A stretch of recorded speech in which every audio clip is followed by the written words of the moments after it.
What's going on, guys? Sync-WaVey back in with some more GBU2, and today we finally got to the point where I'm gonna do my top 10 650 supports. So, finally, let's dive right into it. At number 10, we have the Xamel. Now, you might be thinking, oh man, Xamel, like really? Like, yeah, Xamel at 650 has actually a place because of its artillery, high ballistic weaponry that is going to literally dominate some of these generals out there. It's obviously map dependent. Obviously, you're not going to be using this on Arctic base. I mean, you could, but you might have a Marty Kubli like chasing you around, and it's going to be not fun for you. Because obviously, that is a really good time of stunning suits like this. Basically doesn't even have to aim for its follow funnels.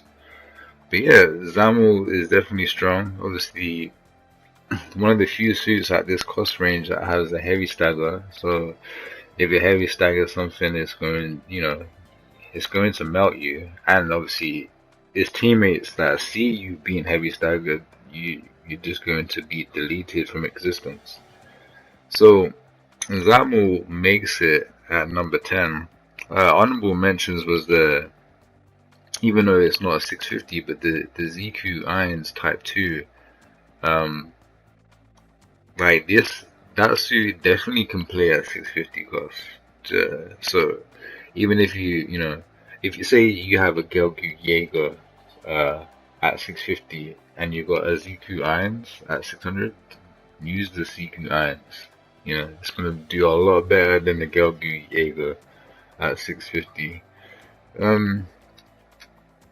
What else do I have to talk about? Nothing much, man. It's like one of the fastest suits out there. It's got a lot of thrusters. It can definitely move and reposition pretty fast. So get away from those pesky raids, and then maybe try to heavy stagger it and slow it down a bit so that the generals can come and help it. But yeah, you're mainly gonna see this suit on desert, tropical desert. You may see it on deserted city. Obviously military base. You might see it there. Obviously more, C1's gonna be more popular on military base and that. But definitely this suit can work on maps like that. Big open maps. This suit's gonna strive on. You might even see it on impact site as well. So yeah, watch out for this thing, man. It's nothing to be sniffed at. It will hurt you. And next at number 9, we have the Shizrim Diaz, and they buffed this suit to the point where now it can actually combo with its clay bazooka into the shoulder beam cannons.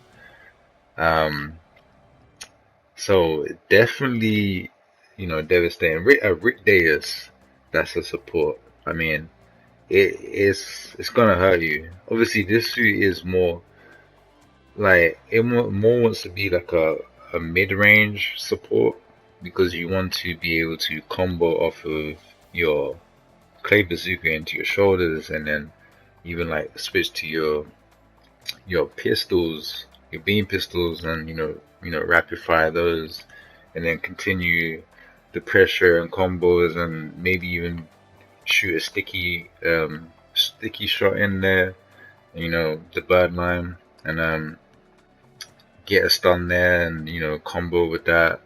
It's very much a little bit more versatile than what it was. It was kind of hindered before, not being able to combo well off of the stuns that it had. So definitely after the buff, it actually creeps its way in the top 10 at number 9. And yeah, not a bad suit. I haven't actually made a video on it, and I'll probably end up doing that, showing you how good it is.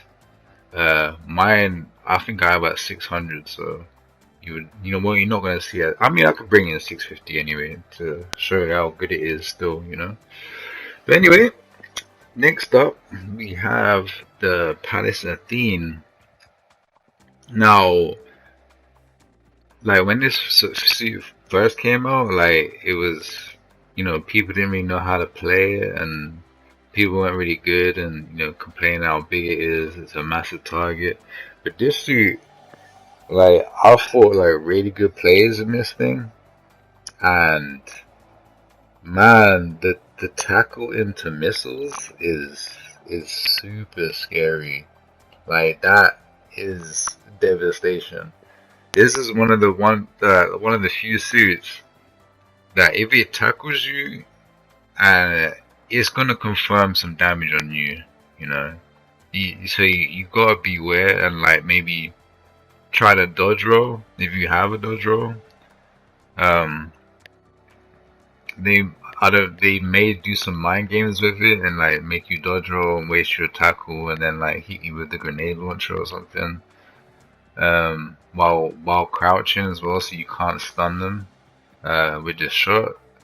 Yeah, this thing actually like it's scary. Like if you know how to play this suit, this thing will give you nightmares. Because if it tackles you and you think, I'm just gonna boost out of this and like try to downswing him or shoot him, you're just gonna get a face full of missiles.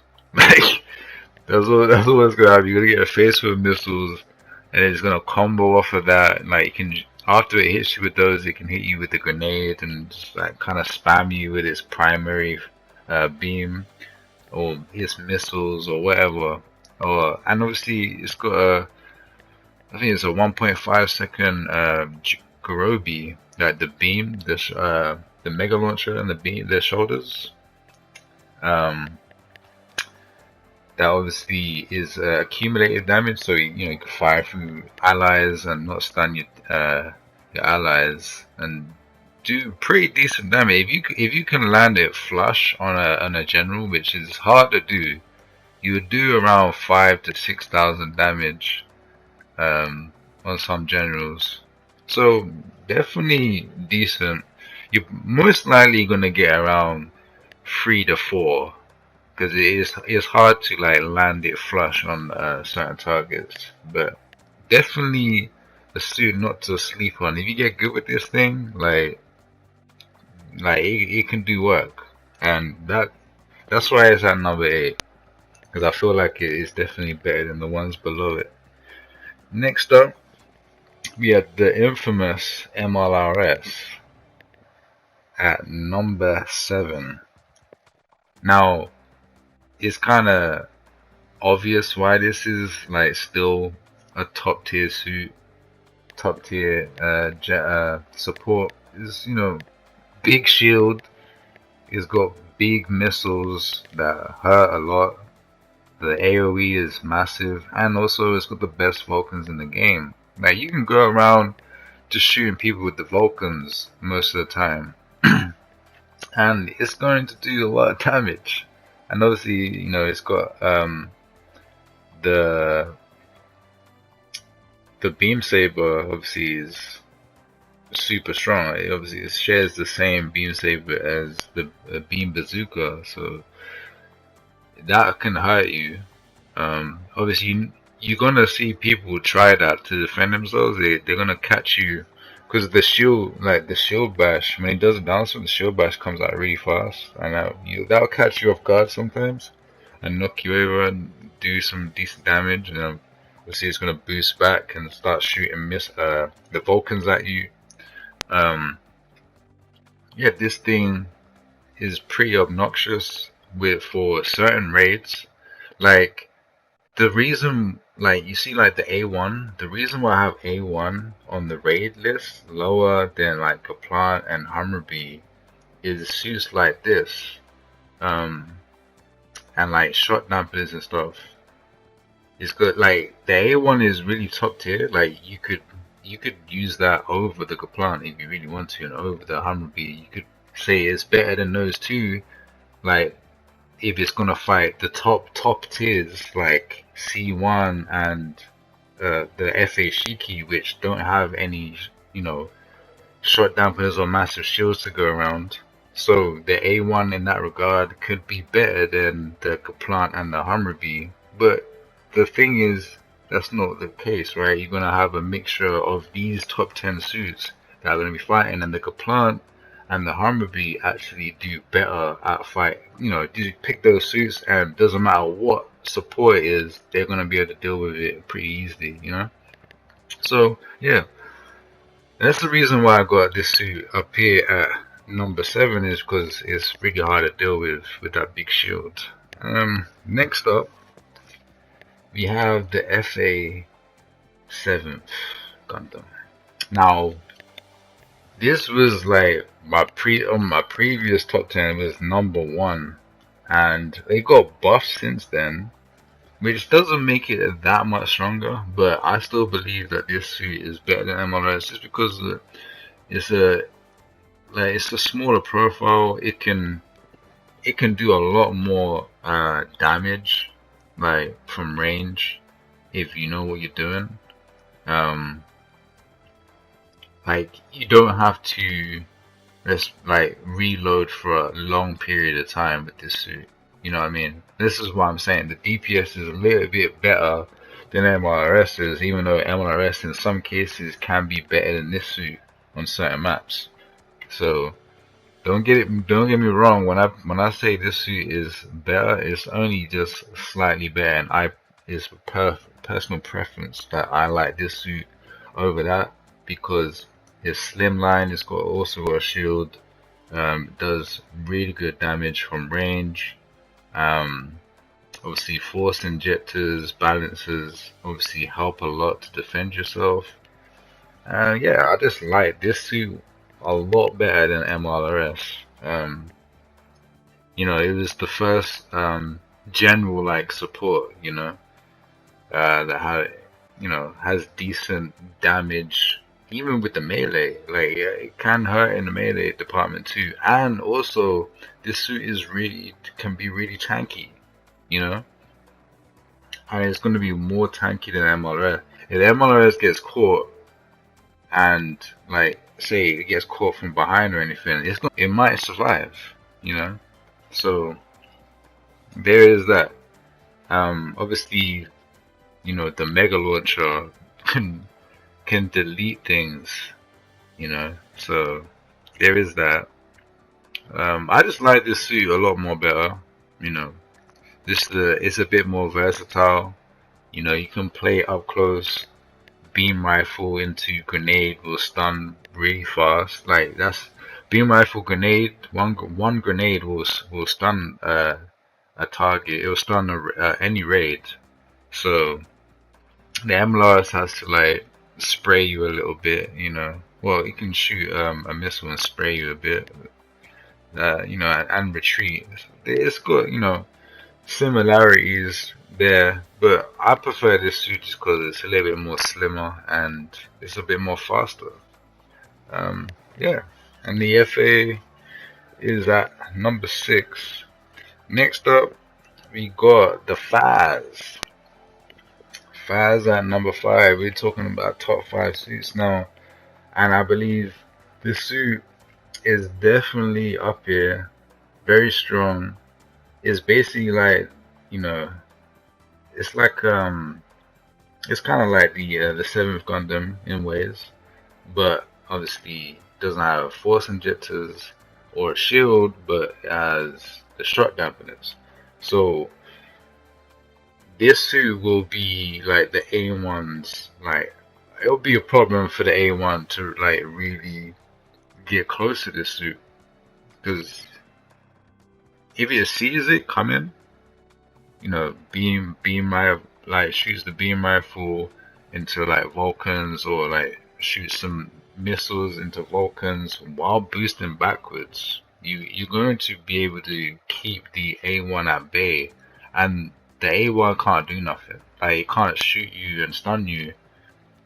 Like it would have to try and shoot and like stun you with the the waist beam cannons.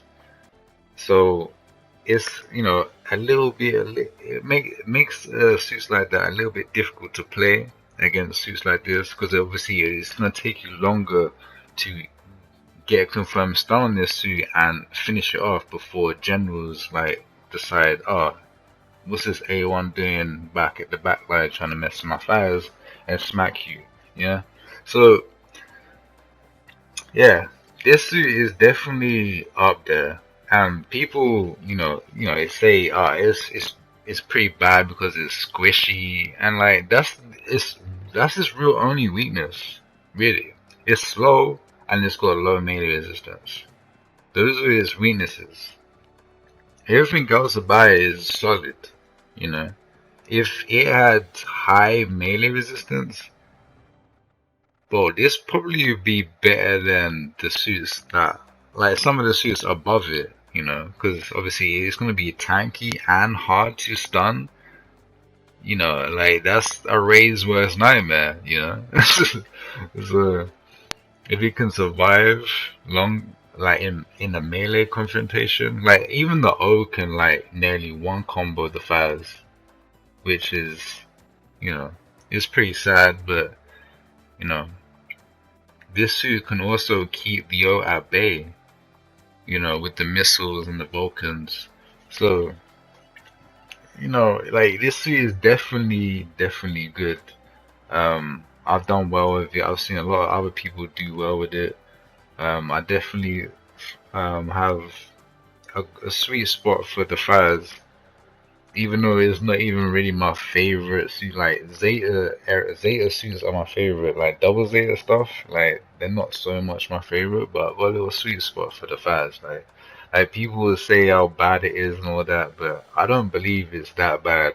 I definitely believe it's top 5, and that's why it's up there. Cause I mean, that mega launcher, bro. Like that thing will delete you, bro. Like you know what I'm saying? Like, come on, bro. And it's not even a meme. Like you can sit there and charge that thing, and people will be scared to actually go in the line of sight that.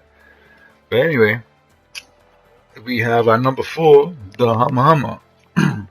Now, the Hamma recently got buff as well, so it definitely changes a lot. Like a little bit extra health, the thrusters, like that was huge. That's that's pretty huge buff. Um, Now this suit is, I mean, it was, to me it was already solid, but now it's even more solid to the point where it's gonna survive even more against like generals and raids that try to get into melee with this thing. Um, I still wish that it had like medium melee parry at least, you know, because it's meant to be like a close combat support. So and at this point, yo, make that a shield, make that actually a shield, devs. BB, make this an actual shield, because that would be so much clean. Like that would be so clean. Imagine, you know, it would be way harder to deal with if that was an actual shield. I mean, even if it, even if they don't want to make it really hard to do, just like make it 3000 HP, like for the shield, or 4000. You know, that will still get blown off like pretty quick if a raid is shooting at it. So I believe this suit needs a little bit more tweaks, like the mines and that. I feel like those should be able to shoot a bit faster, or just change the properties of those mines and make him heavy stagger even. Like keep him slow, but if you get hit by them, they cause heavy stagger. That would be pretty insane. I feel like it just slightly lacks a bit of self-defense. Slightly. You can use your shield into the the beam cannons, like the shield, like the shield has high stun value. I'm pretty sure it can break maneuver arm if it hits all the beams. If I'm not correct, you can correct me in the comment section, but I'm pretty sure that the stun values are pretty high. I remember Omnom telling me that that shield is got some high stun values on each beam. So yeah, man, like this suit makes that number 4, man. Like definitely, it's still a solid suit. It's been out for a while and it's still top tier. And yeah, up next is the newest support, the newest addition, the Gelgoog. Now, Gelgoog is actually pretty tasty. Like, what it can do in terms of firepower is pretty juicy. The burst potential for the suit is pretty insane. Having 2 instant stun weapons, the shoulder cannons into the arms, that is pretty juicy. And going into the follow funnels, that's pretty juicy damage, and you could do that pretty consistently.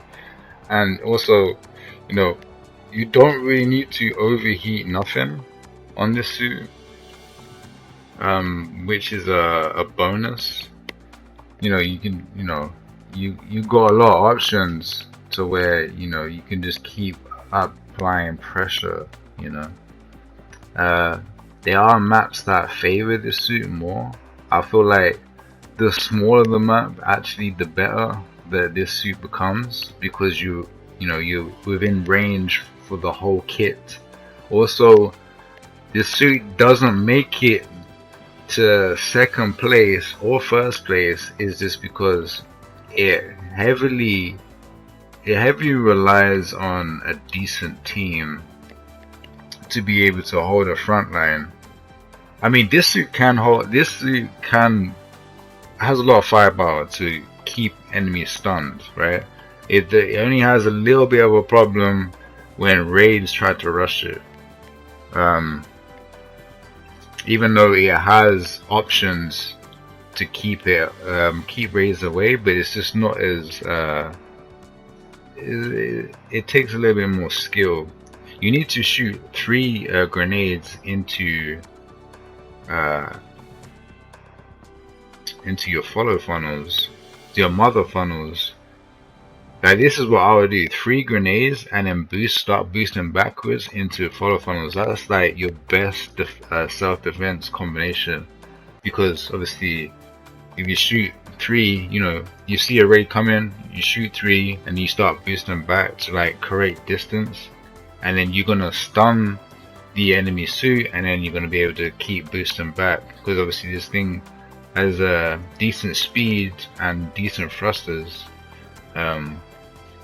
So it can defend itself, but it just requires you to do a little bit of switching, like, which not everybody is good at doing that. So it requires you to learn your stun values, which, what I just told you, is probably your best option to defend yourself against raids. But like, honestly, this suit is definitely a monster, and I do think it has more firepower than both the FA Shiki and the C1. Like, this thing is a walking artillery fortress of, like, I don't even know what to call it, but this is walking beams, like, it's got beams for days, it's got firepower for days. When it's low on HP, it can threaten you. It gains shock dampeners and damage control level 2. So if you try to accumulate stun it's not gonna really happen that quickly, and obviously you can't stun it. And like, the thing can just sit in your face and just shoot at you, or just charge the barrage mega launcher. Well, I call it mega launch, it's mega particle mega particle cannons, but you know, it can charge right in your face, and in 2.5 seconds, it's just going to nearly delete you. So this thing, you know, and also the, you know, the heavy stagger tackle. I mean, that is pretty devastating. I mean, watch my Gelgoog video to get more information on that. But yeah, Gelgoog number 3, and obviously number 2. I don't have this suit, so I've got Omnom to send me a screenshot of her suit, so I can just have a picture of the Shiki and talk over it. I don't have this suit, but I know the potential of the suit and how strong it is. Because why is it so strong? It's because it's, you know, it's kind of a small frame. It's got wide shoulders, and it's got the eye field in the chest, which is kind of a gimmick. Like, it doesn't really come to effect too much, but this suit is just basic and it hits hard, and it's got force injectors, so it can do some maneuvering, and that's literally it. That's the reason why this thing is strong. Like, it can defend itself against rays with its, like, I think it's this chest particle cannon or whatever. So yeah, solid suit. FA Shiki still remains at number 2. And obviously, at number 1 is the C1. C1 is still undefeated at being the best support in the game, and it's not even a native. It's a 600 cost native. Come on, guys! Like, BB, what are you doing? How could you do this to the Gelgoog and the FA Shiki? Like, like like FA Shiki would have probably been a little bit better if it had, and it'd probably be on par with the C1 if it had balances. Maybe even a little bit better than the C1 if it had balances. The Gelgoog needed to have like shot dampeners all the time, and then when it got into the little the psycho field mode or whatever, it gained this like damage control level 2. That would have been a lot more scarier with that suit, the Gelgoog. And bro, even give it some balances. That would have been Gelgoog would have been like up there, number 1 alongside Shiki. They honestly, because the thing has so much firepower, and if it was able to do that and, like, you know, do everything that it does with the heavy staggering at low HP, it would probably be number 1. But the C1 just takes it just because it's basically a general support. It's a general disguised as a support. He's like, you know, he lost his dodge roll. That's it. Like, it's literally a general that has type advantage to generals. Like, it's so insane. The heavy stagger into transformation combos, heavy stagger into the fives, heavy stagger into downswing into the fives, like the transformation combos after heavy stagger, you know, it's so versatile.